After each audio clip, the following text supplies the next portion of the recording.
모든 상황 속에서 주를 찬양할지라. 주는 너의 큰 상급, 큰 도움이시라.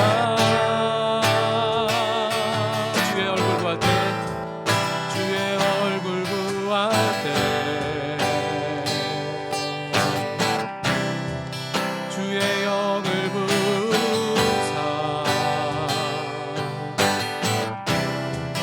크신 사랑 안에서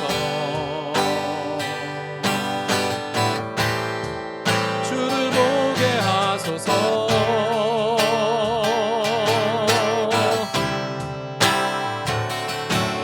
내 영혼이 확정되고 확정되어 싸우니 믿음의 눈 들어 주를 바라봅니다. 내 영혼이 확정되고 확정되어 싸우니 믿음의 눈 들어 주를 바라봅니다.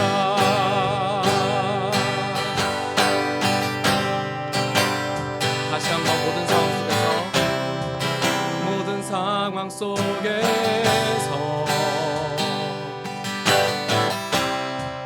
주를 찬양할지라.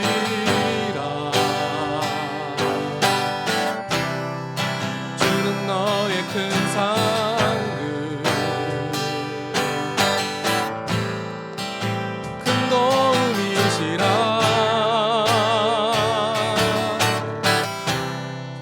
주의 얼굴 구할 때, 주의 영을 부사 크신 사랑 안에서 주를 보게 하소서.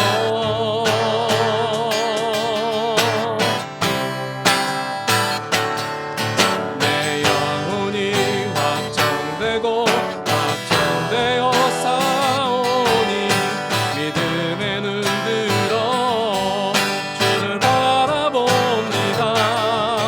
내 영혼이 확정되고 확정되어 싸우니 믿음의 눈 들어 주를 바라봅니다. 주를 찬양할 때 주의 나라 힘이 임했네. 주의 영원한 나라 주 보게 하소서. 내 영혼이 확정되고 확정되어 싸우니 믿음의 눈 들어 주를 바라봅니다. 내 영혼이 확정되고 확정되어 싸우니 믿음의 눈 들어 주를 바라봅니다. 믿음의 눈 들어 주를 바라봅니다.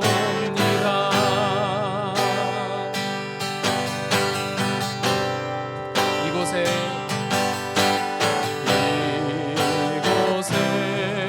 생명샘 솟아 눈물 골짝 지나갈 때에 너잖아 열매 맺히고 울음소리 넘쳐나리라.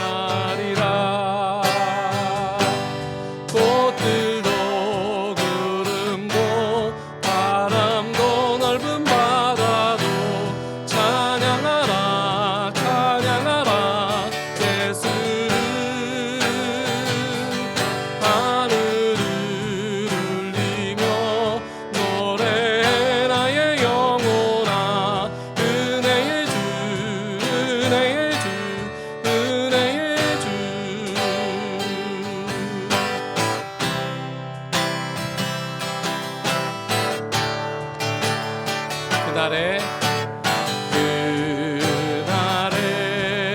하늘이 열리고 모든 이가 보게 되리라. 마침내 꽃들이 피고 영광의 주가 오시리라. 꽃들도 구름도 바람도 넓은 바다도 찬양하라 찬양하라 예수를. 하늘을 울리며 노래라 의 영혼아. 은혜의 주 은혜의 주 은혜의 주. 꽃들도 구름도 바람도 넓은 바다도 찬양하라 찬양하라 예수를. 하늘을 울리며 노래라 의 영혼아. 은혜의 주 은혜의 주 은혜의 주.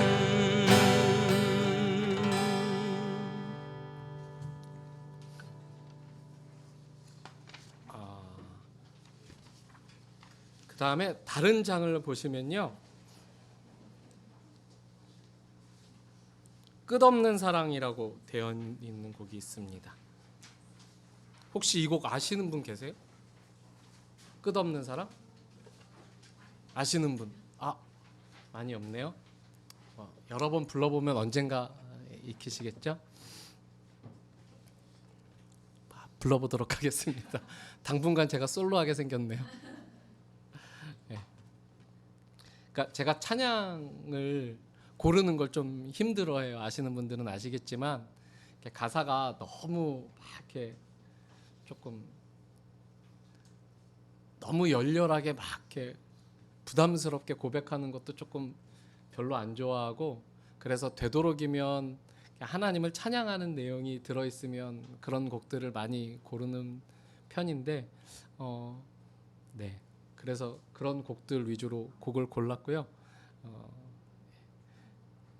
아주 간단한 가사이지만 이런 가사들에 우리의 고백을 잘 실어서 또 기회가 되는 대로 찬양을 할 수 있으면 좋겠다, 그런 생각이 들었습니다. 한번 같이 찬양해 보겠습니다.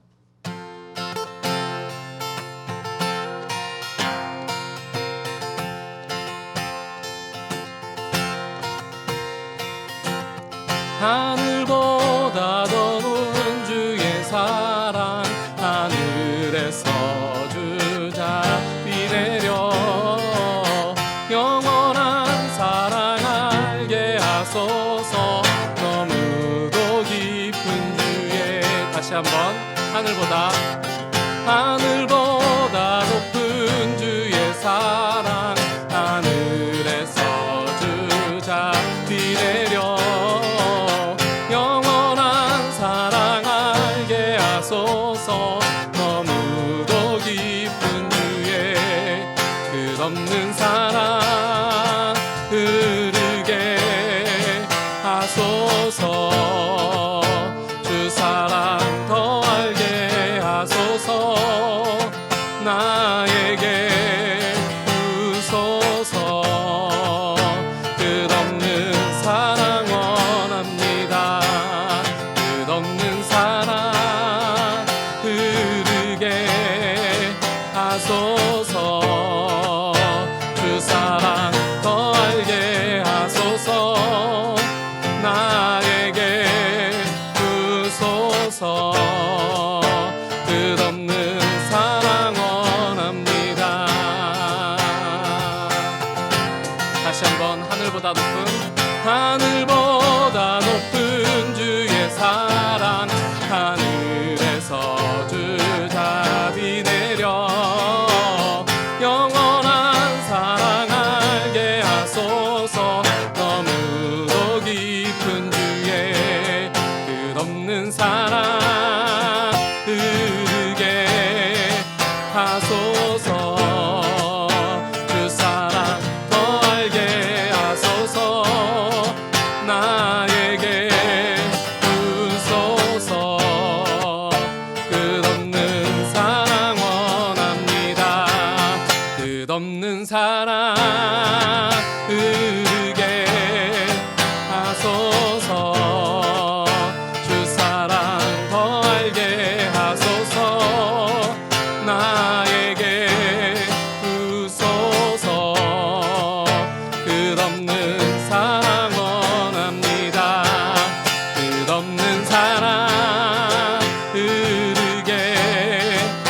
하소서.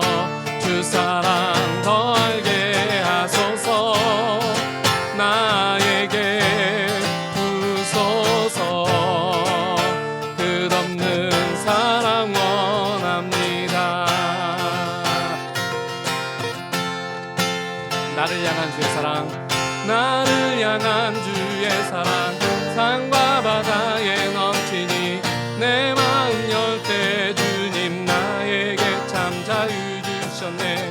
늘 진리 속에 거하며 나의 손을 높이 들고 언제나 주님의 사랑을 노래하리. 주의 사랑 노래하리라. 영원토록 노래하리라. 주의 사랑 노래하리라. 영원토록 노래하리라. 나를 향한 주의 사랑, 산과 바다에 넘치니 내 마음 열 때 주님 나에게 참 자유 주셨네. 늘 진리 속에 거하며 나의 손을 높이 들고 언제나 주님의 사랑을 노래하리. 주의 사랑 노래하리라. 영원토록 노래하리라. 주의 사랑 노래하리라. 영원토록 노래하리라. 주의 사랑 노래하리라. 영원토록 노래하리라.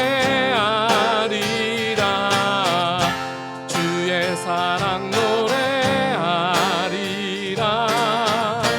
영원토록 노래하리라.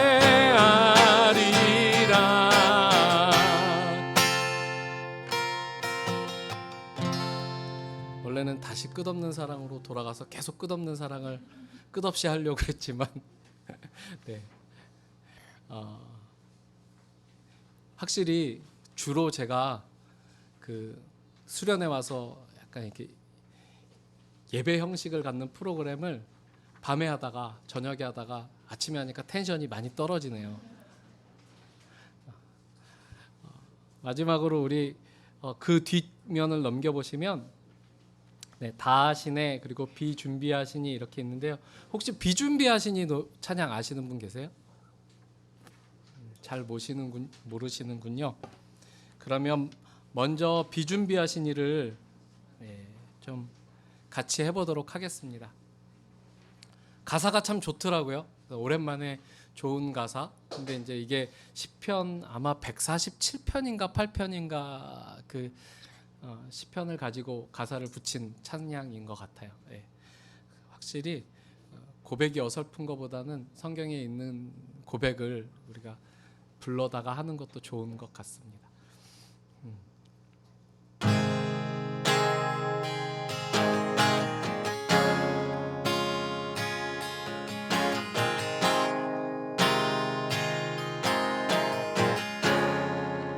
우리 주는 위대하며 우리 주는 위대하며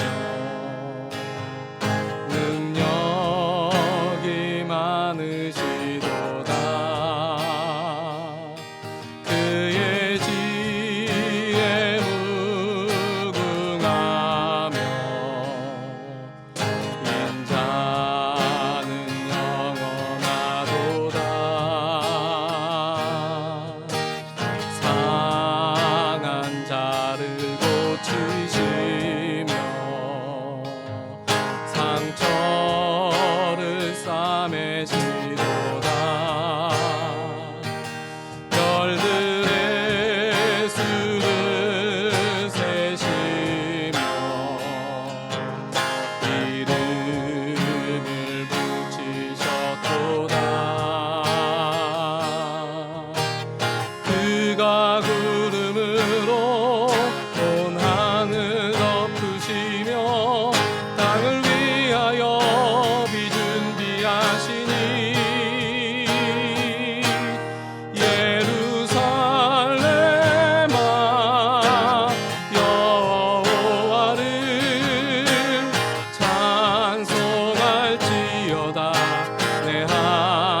고치시며 상처를 싸매시도다. 별들의 수를 세시며 이름을 붙이셨도다. 그가 구름으로 온 하늘 덮으시며 땅을 위하여 비 준비하시니 그가 구름으로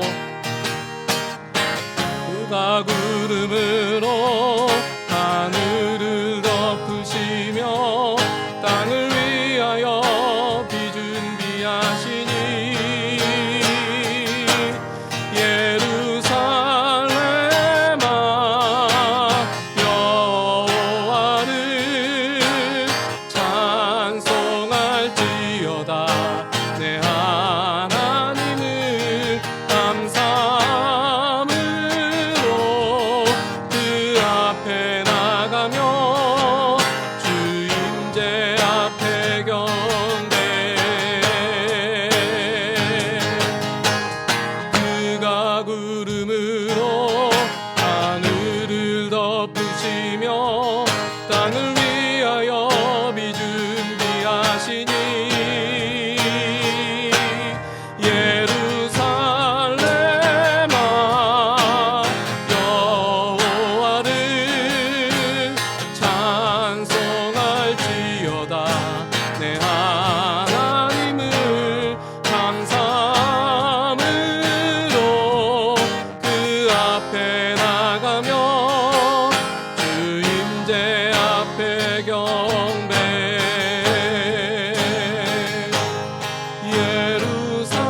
예루살렘아 여호와를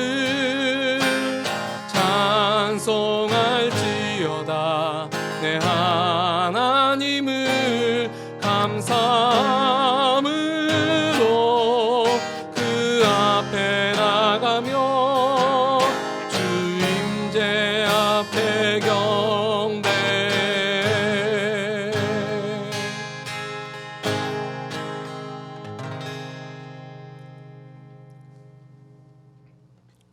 네, 여기까지만 하겠습니다. 제가 몇 시까지 하는 거죠?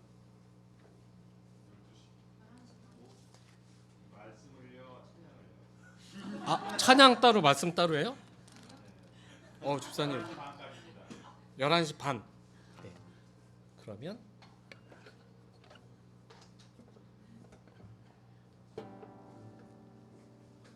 네. 아, 예, 이제 와서요? 기도하겠습니다. 하나님 아버지 감사합니다. 우리 뜨란교회가 개척을 하고 1년을 훌쩍 지나 처음으로 다 같이 이렇게 수련회로 함께 모일 수 있는 좋은 시간 허락해 주셔서 감사합니다. 그리고 그 사이에 또 많은 형제 자매들이 이 자리에 함께 모일 수 있도록, 그래서 더 풍성하게 함께 예배할 수 있도록 은혜 주신 것 참 감사합니다. 우리의 계획보다 늘 더 풍성하게 채우시고 역사하시는 하나님을 믿습니다.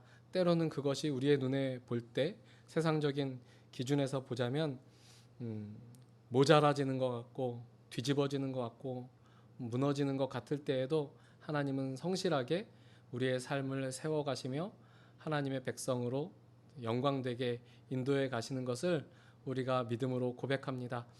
우리의 믿음이 잠시 흔들릴 때에도 하나님의 신실하심을 붙들고 하나님이 어떻게 이 모든 일들을 이루시는지 지켜보자 하는 마음으로 주를 따라갈 수 있는 우리 되게 하여 주시고, 우리 뜨란교회가 그런 사람들이 함께 모여 하나님을 함께 예배하고 함께 하나님을 높이고 더 많이 하나님을 알아가는 그런 교회가 될 수 있기를 원합니다. 우리가 함께 찬양했듯이 끝없는 사랑이 우리에게 부어지고 그 사랑을 더 알기를 간절히 원하고 또 그 사랑을 풍성하게 누리며 넉넉하게 우리의 삶을 신앙으로 세워나가는 우리 뜨란교회 되게 하여 주시고 늘 하나님께서 우리를 위하여 은혜를 부어 주시는 것을 신뢰하며 교회로 모이는 우리 뜨랑교회 될 수 있도록 하나님 인도해 주옵소서. 오늘 이 시간도 함께 우리가 어떻게 교회로 세워지고 또 어떻게 뜨랑교회를 개척하게 됐는지 그런 이야기들을 좀 나누려고 하는데, 하나님 함께하여 주셔서 좋은 시간 될 수 있도록 도와주시고 우리의 마음을 같이 모으는 이 시간 되게 하여 주옵소서. 예수님의 이름으로 기도합니다. 아멘. 네, 자꾸 뭘 나눠드리죠? 네. 그쪽으로 가시죠. 한 장씩만요? 네. 앞뒤로 한 장이라서요. 이거 그 몇몇 분들은 이미 보신 거예요. 네.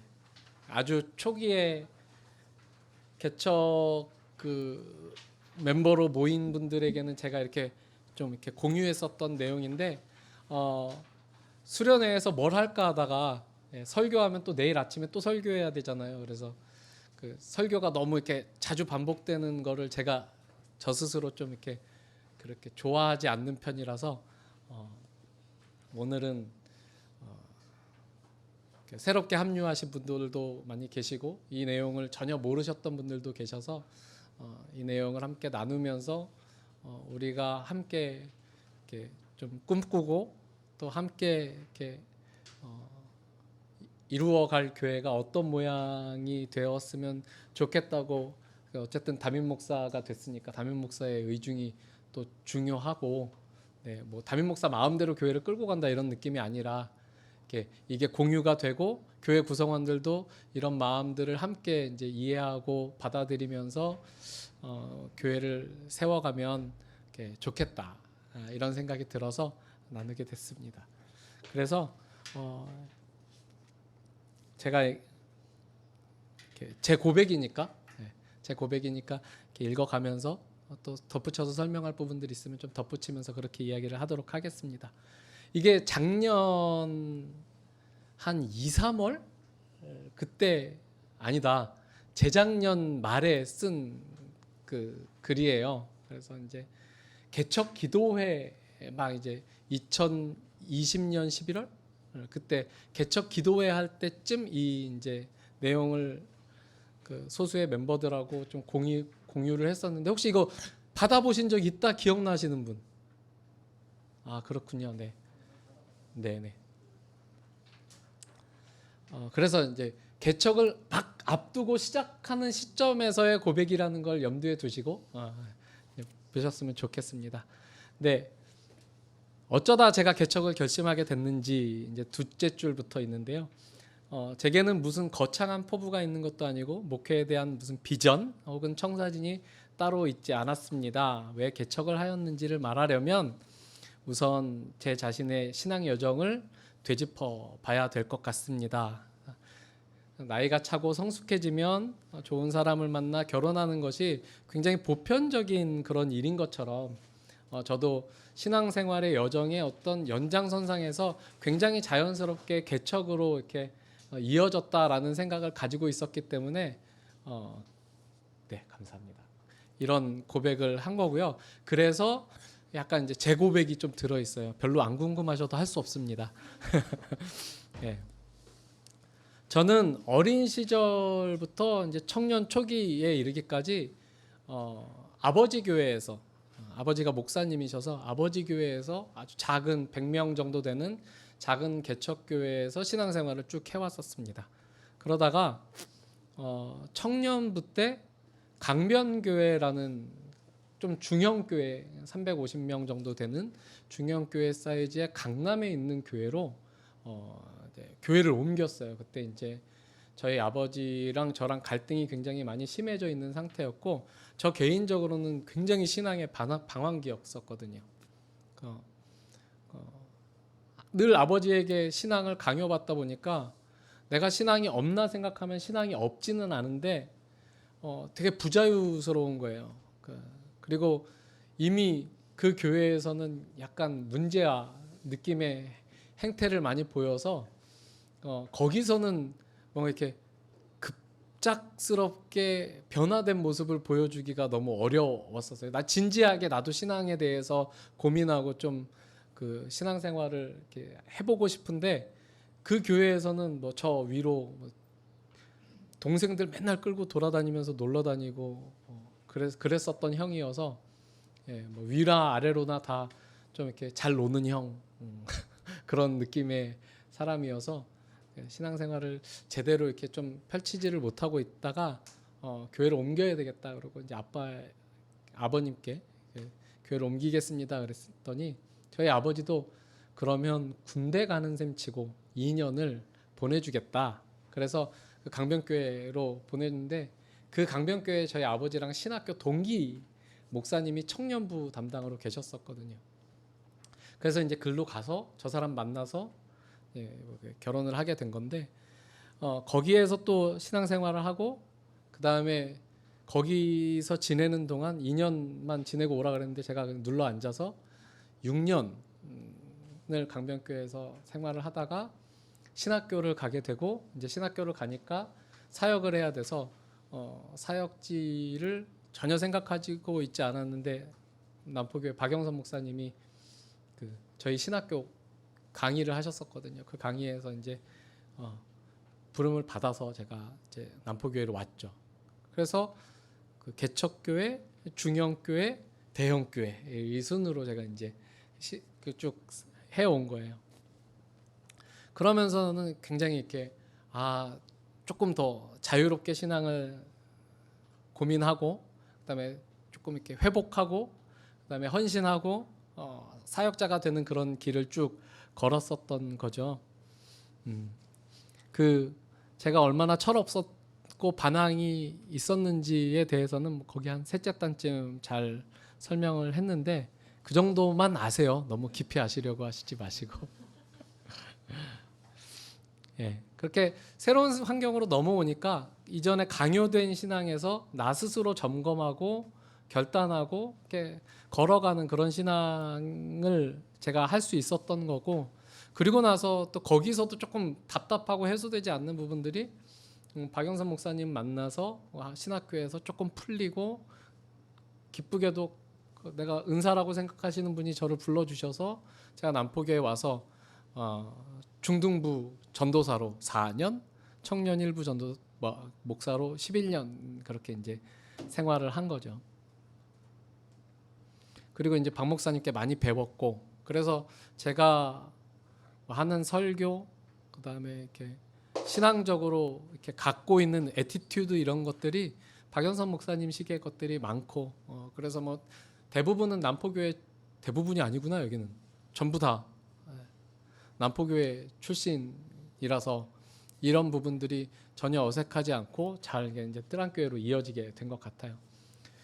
저는 사실 개척을 전혀 고려하지 않았어요. 왜 그랬냐면 저희 아버지가 개척교회 목사였고 개척교회 목사의 가족으로 사는 일이 얼마나 빡센 일인가를 저 평생 굉장히 힘들게 경험을 했기 때문에 저는 개척교회 목사를 할 수 있어도 이제 저는 가정이 생겼으니까 제 가족 구성원이 저의 결정에 휘말려 들어와서 그 고생을 원하지 않은 고생을 감당하는 거를 저는 원하지 않았거든요. 그래서 그냥 당연히 그리고 막연히 어떤 교회 후임으로 가는 게 낫다. 왜냐하면 이미 한국에는 교회가 너무 많다. 나까지 개척을 해서 이 수많은 교회 중에서 또 하나의 교회를 세울 필요는 없다. 이렇게 생각을 하고 있었거든요. 그런데 이제 개척을 할 수도 있겠다 생각했었던 몇 가지 포인트가 있어요. 그 포인트 중에 하나는 그 설교에 대한 확신이었다고 이제 말하는데 거기 오른쪽 두 번째 단이죠. 이것도 설명이 좀 길어요. 그러니까 설교에 대한 확신 이러면 저 사람 설교에 대해서 도가 텄구나 이렇게 생각할 오해가 있는데 여러분들 다 오래 들어와 보셔서 알겠지만 아직도 간당간당합니다들. 그러니까 설교를 잘할 수 있겠다 이런 확신이 아니라 내가 하나님의 말씀을 잘 파면 생수는 거기에서 나오게 되어 있다라는 확신, 그런 확신이었던 거예요. 그러니까 설교할 내용이 내가 모자라서 설교가 힘든 그런 일은 없다. 소스, 원천은 무궁무진하다. 이런 확신이 있었기 때문에 이렇게 개척을 할 용기가 생겼다 이렇게 고백을 하는 거죠. 그러니까 제가 뭐 개척 뭐 이런 거 전혀 생각이 없을 때 다른 목사님들이랑 얘기하다가 어떤 목사님이 그러더라고요. 3년치 설교를 개척 전에 준비하면 개척이 참 수월하다고 그랬대요. 그래서 여러분들 저 잘 아시잖아요. 3년치 설교 3년째 3주치도 못 하는데 3년치를 어떻게 설교를 준비하겠어요. 근데 그렇게는 안 되지만 그래도 매주 토요일 밤을 새는 한이 있어도 지금도 그렇고 밤을 새는 한이 있어도 본문을 붙들고 씨름하면 본문에서 하나님이 이렇게 주시는 말씀들이 반드시 나오게 되어 있다라는 확신이 있어서 이제 어쩌면 개척을 해도 설교 때문에 개척을 못하겠다 이런 생각은 안 들 수도 있겠다 이렇게 먼저 하나를 생각했고요. 그 다음 계기가 이제 저기 앉아 있는 저 사람이에요. 저 사람이 저 신학교 보낸 사람이거든요. 그러니까 신학교를 안 가려고 했는데 저의 20대의 가장 큰 사투는 신학을 해야 하는가 말아야 하는가에 대한 싸움이었어요. 아까도 말씀드렸다시피 개척교회 목사 아들로 자란 트라우마 같은 게 있어서 저의 그 사춘기 이후의 삶의 모토는 목사 빼고 다 한다였거든요. 목사 빼고 다 한다였는데 계속 이제 특히 이제 약간 강변교회 가서 신앙을 좀 회복하고 나서는 계속 교회에서 영향력이 좀 확장이 되는 그런 경험들을 했고, 그리고 이제 주위에서 한 명 두 명씩 그 너 신학할 것 같아 뭐 이런 얘기도 하고, 저랑 저 사람이랑 사귀고 있었을 때 저희 지금 장모님이 걔는 신학하는데 왜 네가 사귀냐 이렇게 이제 이야기도 하셨었고 그랬었거든요. 저는 확신이 없었어요. 그래서 확신이 없어서 너무 하기 싫다 이런 생각이어서 도망을 다니다가, 근데 이제 제 마음속에도 아마 신학을 좀 해야 되지 않나 이런 생각이 들었었던 것이, 저는 성악을 전공했는데 성악으로는 잘 안 풀리고 자꾸 이제 일을 못 하게 되고 그렇게 되니까, 어저께 황 집사님 그 나는 누구일까요 할 때 그 가장 뿌듯했던 순간 중에 많은 분들이 뭐 취업 뭐 이렇게 그 목표를 이뤘을 때 이런 얘기를 하는데, 저는 그 어쨌든 성악을 하면서는 재미를 한 번도 못 봤어요. 그래서 좀 조금 그랬어요. 내가 성악을 했는데 이제 와서 신학을 하는 게 뭔가 이렇게 좀 도망가는 것 같은 거예요. 그러니까 실패자가 할 거 없어서 신학을 했다 약간 이런 이미지가 씌워지는 게 싫어서, 그때는 또 기도 제목을 그랬어요. 하나님 나 어디 합창단에 합격을 시켜 주시거나 아니면 어떤 콩쿠르를 제가 좀 이렇게 입상을 한다거나 그러면 제가 마음 편히 신학교를 가겠습니다. 이제 이런 마음이 있어서 기도도 하고 레슨도 계속 받고 열심히 이제 뭐 합창단 시험도 두드리고 했었는데 안 되더라고요. 희한하게. 저 사람은 되는데 왜 나는 안 되지 싶은 그런 느낌이 들게 계속 안 돼서 고민을 하고 있었는데, 자존심이 상하잖아요. 너 할 거 없어서 신학했지 이러면 할 말이 없어서. 그런데 기도하다가 하나님이 그러더라고요. 문득 네 자존심 상하는 게 그렇게 중요하냐, 어차피 자존심 내려놓고 가야 되는 길인데 왜 자존심 자꾸 세우려 그러냐. 그래서 거기서 딱 이렇게 내려놓고 조금 마음이 가벼워지고, 그래 그냥 창피하자 이렇게. 그래서 지금도 누가 물어보면 하다가 안 돼서 신학했습니다. 솔직히 얘기해요. 그렇게 이제 신학을 했는데, 신학을 할 때도 제가 딱 두 사람한테 물어보고 그 오케이 사인이 나오면 하나님이 나 신학교 가라는 사인으로 알겠습니다 그랬는데, 한 사람 저 사람이었고, 한 사람은 저 레슨해 주시던 그 선생님 장로님이셨는데, 저 사람은 그래 그럼 해야지 이렇게 이야기를 되게 맥없이 해줬고, 우리 저 레슨해 주시던 장로님은 장로님 저 아무래도 신학을 좀 해야 될 것 같습니다 그랬더니 할렐루야 이러시더라고요. 네 너 그럴 줄 알았다. 그래서 굉장히 하나님 정말 너무 하신다. 그러니까 나한테 좀 확신을 주셨으면 좋겠는데 나한테는 계속 스스로 네가 결정해라라고 이렇게 그 결정권을 넘겨주시고는 다른 사람을 통해서 이렇게 말씀을 해주시는 것 같은 느낌이 들어서 그래서 제가 스스로 창피하기로 결정을 내리고 신학을 그렇게 했었던 거죠. 그랬는데 저 사람이 언제 한 5년쯤 됐을까? 뭐 그 청년부 맡은 지 한 7, 8년쯤 됐을 때 그때쯤 슬슬 이제 개척 얘기를 하더라고요. 개척을 했으면 좋겠다고. 그리고 어떤 교회를 하고 싶냐고. 그래요. 그래서 약간 그 압박 면접 느낌 나는 거 있잖아요. 되게 이렇게 말하기 어려운 질문 막 이렇게 노골적으로 던지는. 그때 막 버벅버벅하면서 그런 거 생각해 본 적 없다. 이렇게도 얘기하고. 그다음에 이제 가지고 있는 생각 하나 둘씩 얘기하고 그렇게 했었는데 저 사람이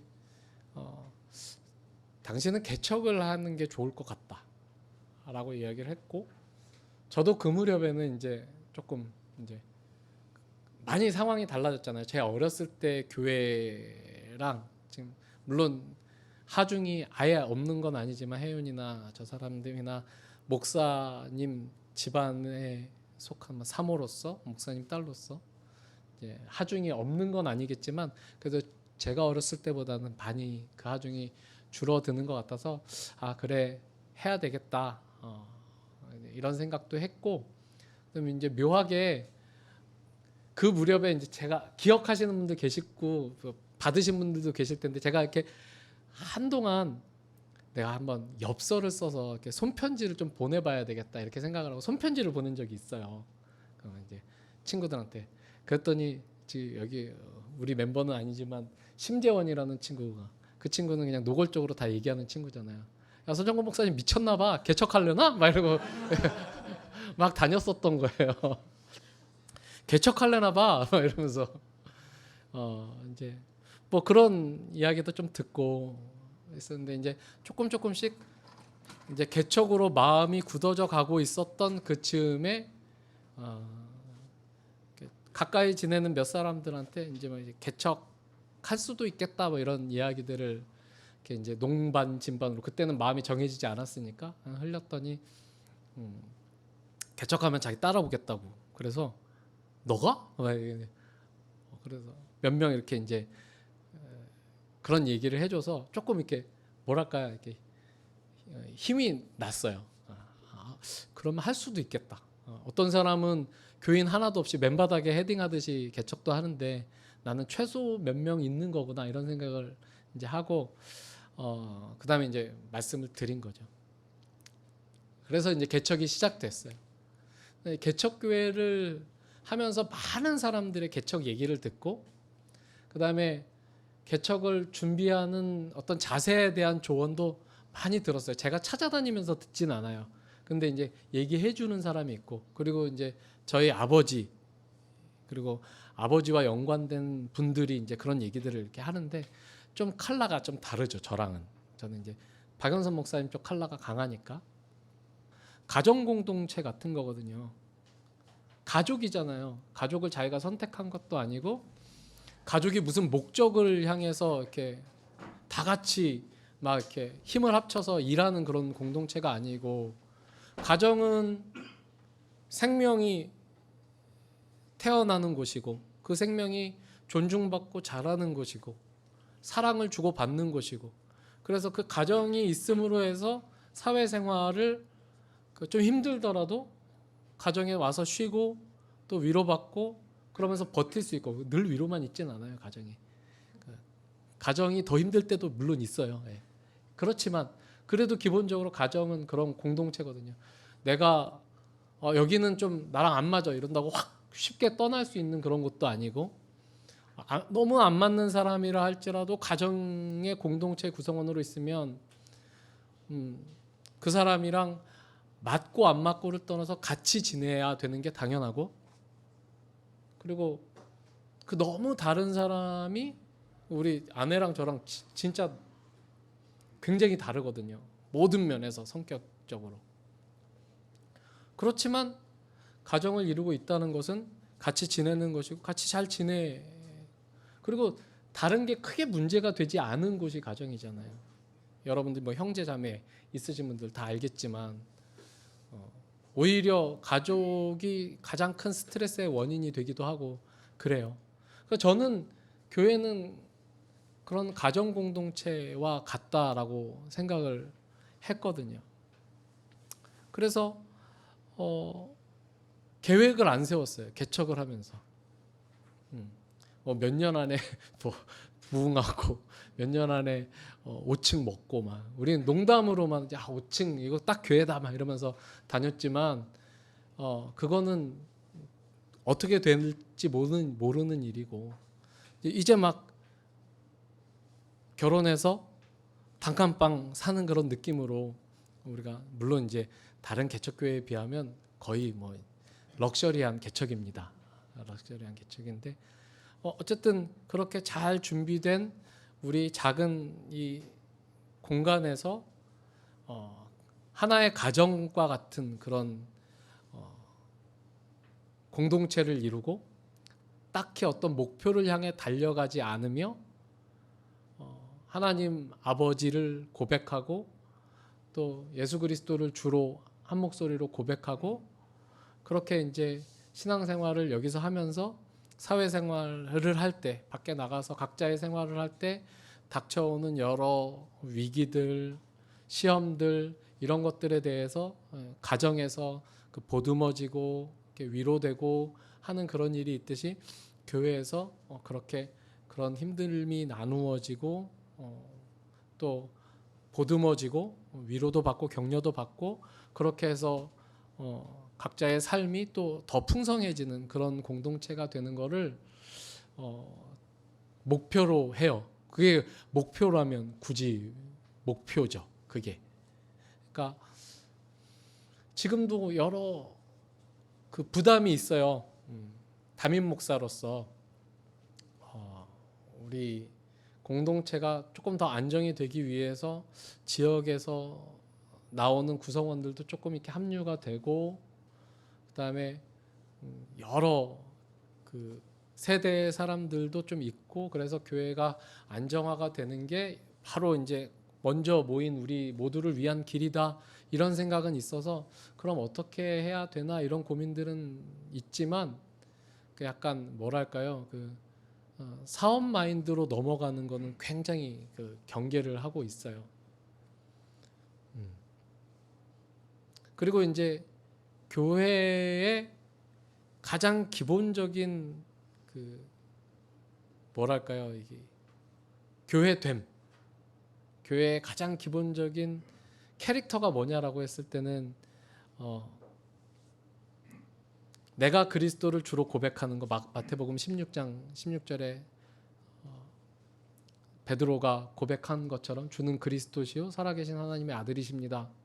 거기에 예수님이 내가 이 반석 위에 내 교회를 세우겠다라고 하셨는데 그 고백을 하는 사람들이 모여 이룬 게 교회이고 그러면 그렇게 모여 이룬 교회를 성경은 그리스도의 몸이라 그랬고 보이지 않지만 그리스도와 때려야 뗄 수 없는 연합으로 연합된 관계라고 그렇게 규정을 하고 있고 그렇다면 눈에 보이지 않는 그 그리스도와의 연합을 눈에 보이는 형태로 구현해내는 게 뜨란 교회가 해야 될 가장 중요한 일인 거죠. 그리스도와 연합된 공동체, 그리스도를 주로 고백해서 하나 된 공동체, 그 고백으로 하나 된 공동체. 그 그리스도를 통해서 우리에게 전해주신 내가 너희를 사랑한 것 같이 너희도 서로 사랑하라 라는 그 명령, 그것이 이제 우리가 교회 생활하면서 스스로를 점검해야 되고 이 교회를 어떻게 어떤 무게로 받아들여야 되는가에 대한 굉장히 중요한 개념이라고 생각합니다. 요즘 들어서는 교회를 떠나고 옮기고 하는 일이 굉장히 쉽고 자연스러워졌어요. 그렇지만 사실은 좀 조심스러워야 될 것 같아요. 이제 남포교회에서 나왔으니까 그거는 교회를 떠났다고 보지 않고 이제 자녀가 커서 독립을 했다 이런 개념으로 본다면 다른 데 가지 말라고 하는 말이에요. 이렇게 모여 있으니까 하나님이 주신 그리스도께서 주신 그 말씀, 내가 너희를 사랑한 것 같이 너희도 서로 사랑해라. 이 말씀을 그냥 무겁게 받아들이면 나한테 상처 준 사람, 조금 시험 들게 하는 사람 때문에 쉽게 교회를 떠날 수 없는 거잖아요. 그런 교회였으면 좋겠어요. 그런 교회였으면 좋겠고 교회를 그 정도의 무게로 생각했으면 좋겠다. 그런 생각이 좀 들어요. 그런 실천이 있는 공동체여야 된다고 생각합니다. 그러니까 결혼을 하신 분들은 아시겠지만 몇 명 없네. 집사님이랑 저랑 이렇게 결혼 한 케이스인데 결혼을 할 때 서약을 합니다.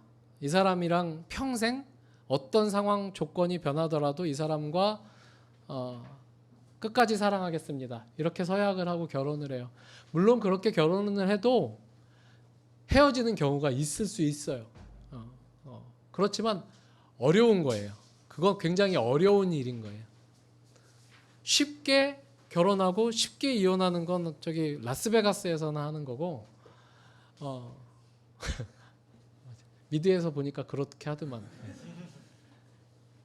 원래 결혼이라는 것은 어떤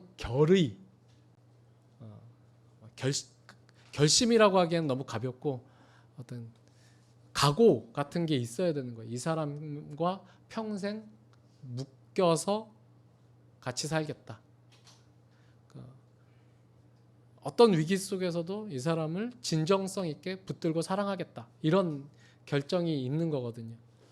그러니까 부부가 하나됨도 그런 성질이지만 사실 그리스도와의 연합도 그거 못지않게 아니면 어쩌면 그거보다 훨씬 더 큰 고백으로 묶이는 거거든요. 동일한 고백으로 그 눈에 보이지 않는 헌신, 결단을 눈에 보이게끔 구현해야 될 책임이 교회에 있는 거죠. 그러니까 장로교회에서는 교회에 대해서 두 가지의 그 교리가 있습니다. 하나는 보이지 않는 교회가 있고요. 하나는 보이는 교회가 있어요. 보이지 않는 교회는 그리스도와 연합된 하나님의 백성 모두를 가리키는 그러니까 약간 천상 개념의 교회인 거고, 보이는 교회는 이제 우리가 아는 남포교회, 뜰한교회, 우리 아버지가 하셨던 천흥교회, 내가 다녔던 강변교회 이런 지교회 개념이죠. 그게 눈에 보이는 교회예요. 그래서 눈에 보이는 교회는 오류가 있을 수 있습니다. 눈에 보이는 교회는 부족함이 있을 수 있어요. 그렇지만 눈에 보이지 않는 공동체를 보이게 이렇게 드러내는 존재로서 보이는 교회가 있어야 되는 거죠.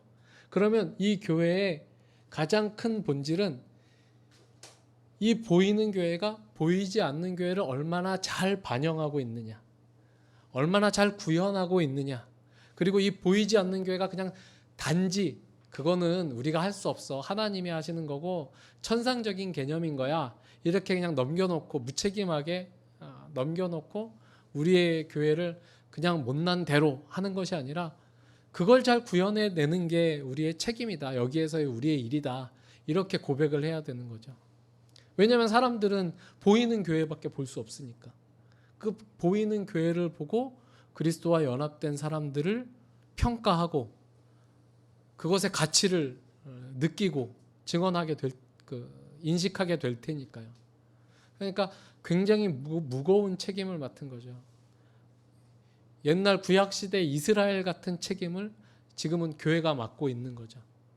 다른 안 믿는 사람들이 볼 거예요. 이방 민족들이 보듯이 너희들랑 우리랑 다를 게 뭐야? 다를 게 없는데? 다른 게 있어야 되는 거예요. 어떤 거? 그냥 내가 싫다고 휙 떠나고 상처받았다고 휙 떠나고 이러는 게 아니라 도대체 싫으면 좀 떠나, 왜 거기서 그러고 있어? 라는 말을 들으면서도 붙들고 씨름하는 그런 씨름들, 이런 것들이 있어야 진짜 교회다운 모습일 거라고 생각해요. 그래서 저는 우리 뜨란교회를 세우면서 뜨란교회로 모인 성도들이 가장 많이 경험해야 될 게 뭐냐를 생각해 보면 뭐 은혜를 누리는 것, 또 어떤 하나님이 베풀어 주신 성취에 대해서 간증을 나누는 것, 뭐 이런 일들도 많이 있고 지금도 있고 감사하고 좋지만, 그것보다 우리가 교회에서 더 많이 경험해야 될 것들은 용납되는 것, 내가 실수했지만 그것이 용납되는 것, 그리고 나에게 누군가 실수했지만 내가 그것을 끌어안는 것, 용납하는 것, 용서하고 용납하고 용서받고 용납받는 그런 경험이 교회에서는 가장 많이 있어야 될 거라고 생각을 해요. 그래서 실수했다고 민망해서 교회 못 나가겠어 라고 생각하지 않고, 누군가 나에게 실수한 것을 마음에 담아두고 정말 물론 어려울 수 있죠. 이렇게 얼굴을 마주하는 게 어려운 상황이 있을 수도 있어요. 그 사람이 알고 민망해하면 나도 좀 참겠는데, 그 사람이 전혀 모르고 민망해하지도 않으면 환장하죠. 네. 그런 때가 있을 수 있어도 그 문제를 가지고 씨름을 하는 거죠. 보이지 않는 교회의 어떤 연합을 염두에 두고, 그리고 나를 용납해 주신 예수 그리스도께서 내가 너희를 사랑한 것 같이 너희도 서로 사랑하라고 하셨는데, 그 사랑이 실천되어야 하는 공동체에서 이 문제를 가지고 나는 어떻게 씨름해야 될 것인가, 이런 고민들을 하고 그리고 이제 그런 것들이 조금 이렇게 고백되면 되도록이면 같이 짐을 나눠줘 주는 그런 방식으로 이 문제들이 공유가 되고 또 해결 방안을 함께 찾아가 보는 그런 교회가 되면 좋겠다. 그래서 저는 사실은 여전히 지금도 교회의 크기에 대한 부담이나 그 청사진, 욕심 이런 거 전혀 없습니다. 어쩌면 지금 우리가 모여 있는 뜨란교회 식구들 정도의 수준, 한 40명, 많아지면 50명, 조금 줄어들면 30명, 그러니까 30, 40, 50 정도의 선에서 은퇴할 때까지 그 정도 수준으로 갈 수도 있을 거라고 생각을 해요. 그리고 우리는 그걸 각오하고 이게 교회를 월세로 하면 그렇게 지속할 수가 없다라고 결정을 해서 분양을 받았잖아요. 그러니까 이제 그런 부담을 안 가지고 우리가 우리 그 교회 안에서 신앙생활을 해나갈 수 있는 어떤 기반을 갖추고 시작을 하는 거니까 여러분들도 그런 부담이 없었으면 좋겠고, 제가 박영선 목사님께 들었었던 굉장히 인상적인 표현 중에 하나가 물이 나오는 샘물에 네온사인 달 필요 없다. 여기 물이 나온다고 광고할 필요 없다. 물이 나오면 목마른 사람이 찾아온다.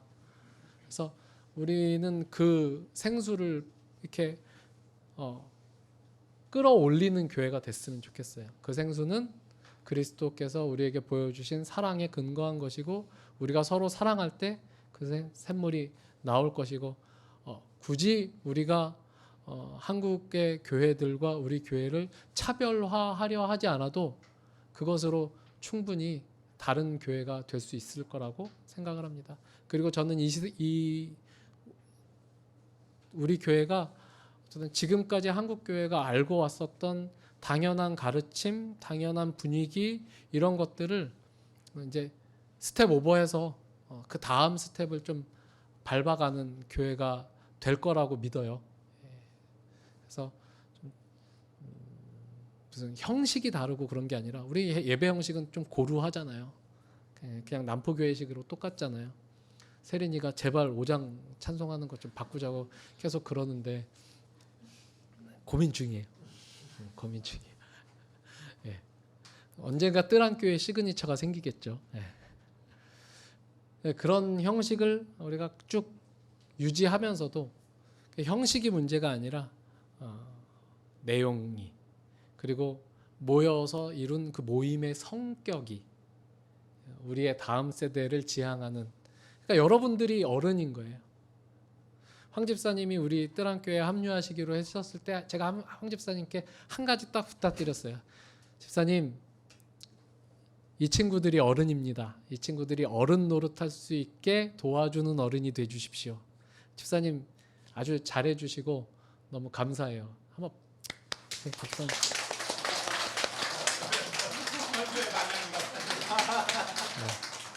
갑자기 여러분이 주인이고 여러분이 어른이고, 그래서 황 집사님이 장로님이 되시면 빨리빨리 해서 여러분들도 막 안수 집사 막 시키고 권사 막 시키고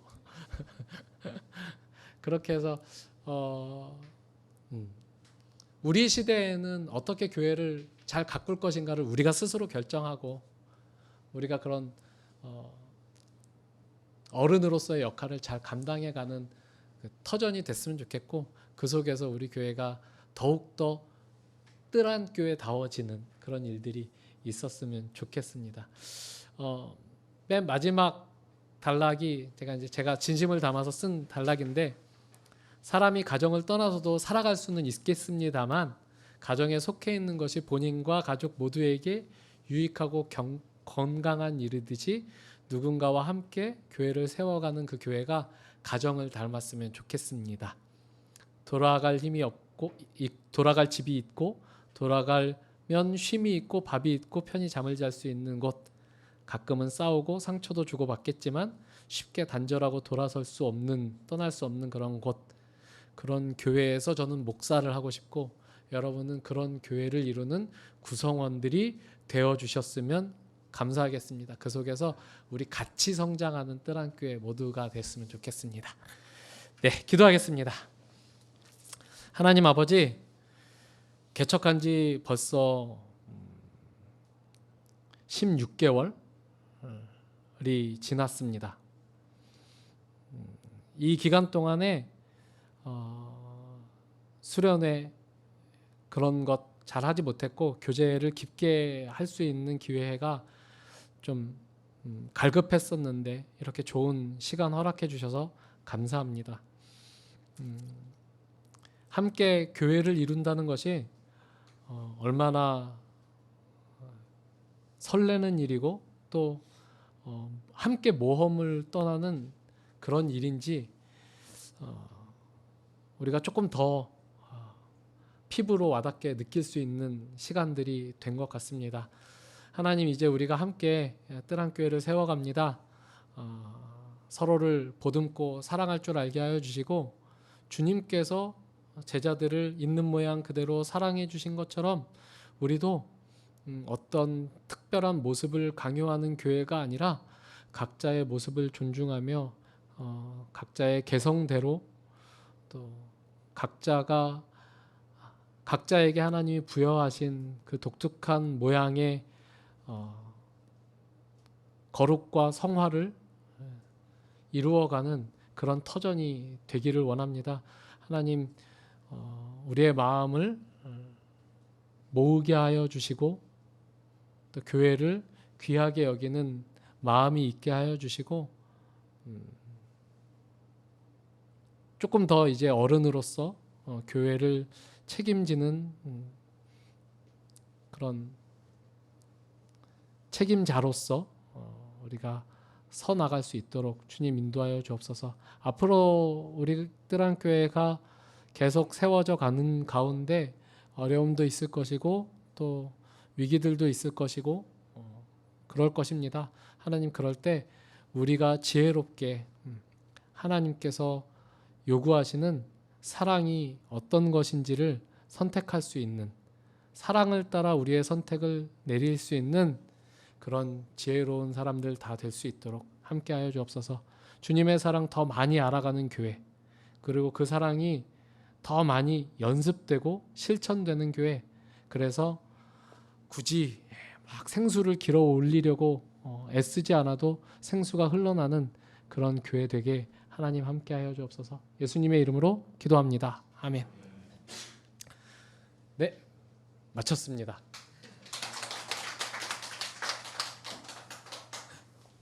길게 했네.